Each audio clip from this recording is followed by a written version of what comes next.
Welcome back students, આપ સૌનું આપણી યુટ્યુબ ચેનલમાં હાર્દિક સ્વાગત છે। વિદ્યાર્થી મિત્રો, આપણે આ વિડીયોની અંદર NMMS 2023-24 જે એપ્રિલ મહિનામાં લેવાનારી હતી, તો એ પરીક્ષા લેવાઈ ગયા પછી જે મહત્ત્વની વસ્તુ હોય છે વિદ્યાર્થીઓ માટે કટ ઓફ કે મેરિટ કેટલાય અટકશે, તો આપણે આ વિડીયોની અંદર જોવાના છીએ કે દરેક જિલ્લાનું મેરિટ અલગ અલગ અટકેલું છે અને કયા જિલ્લામાંથી કેટલા વિદ્યાર્થીઓનું સિલેક્શન થયેલું છે। સંપૂર્ણ માહિતી આ તમને PDF સ્વરૂપે આપેલી છે, તો એમાં હું તમને થોડી ઘણી સમજૂતી આપીશ, તો તમારે તમારા જિલ્લાનું અહીંયા જોવાનું છે।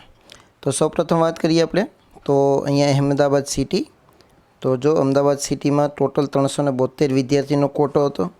એમાંથી અહીંયા પછી જુઓ જનરલ, SC, ST અને PH કેટેગરી એટલે કે ફિઝિકલ હેન્ડીકેપ, તો 372માંથી જનરલવાળાને 287 લીધેલા છે, પણ અહીંયા 96 માર્ક્સ કટ ઓફ માર્ક્સ છે, એટલે કે જે વિદ્યાર્થીને 96 આવેલા હશે તો એનું સિલેક્શન થઈ ગયેલું હશે।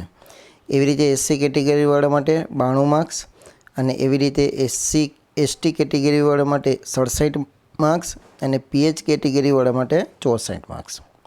તો આ રીતે દરેક જિલ્લાનું આપણે જોવાનું છે।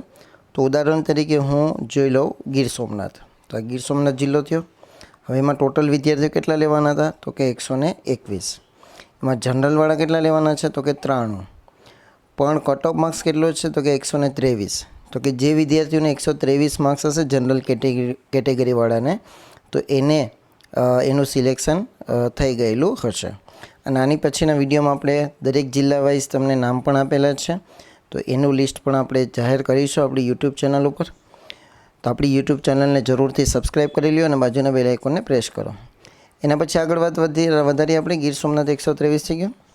એના પછી SC કેટેગરીમાં 8 વિદ્યાર્થીઓ, કોટો પણ 8નો હતો અને સિલેક્શન પણ 8નું થયેલું છે, અને એના માટે 117 માર્ક્સ, બરાબર।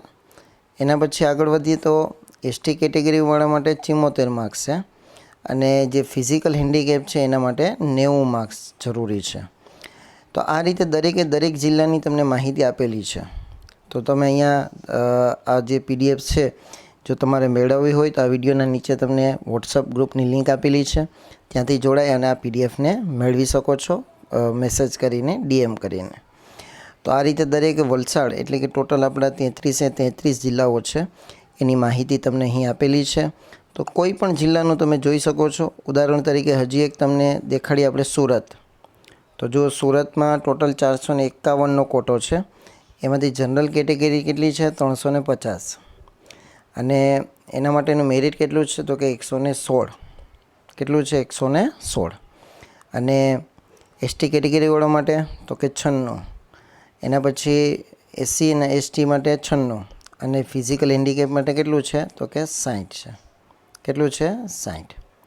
તો અલગ અલગ જિલ્લાનું અલગ અલગ મેરિટ છે, અને એ વસ્તુ જો તમને અહીંયા લખીને આપેલી છે, કોટો કેટલો છે, નંબર ઓફ સ્ટુડન્ટ કેટલા છે, કટ ઓફ માર્ક્સ કેટલો, એવી રીતે દરેક કેટેગરીની અંદર આ તમને 3 વસ્તુ જોવા મળે છે। તો વિદ્યાર્થી મિત્રો, અહીંયાથી તમે તમારું કટ ઓફના આધારે જોઈ શકો છો કે તમારું સિલેક્શન થયું છે કે નહીં।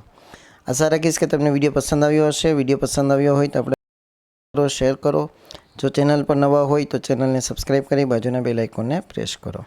Thank you very much.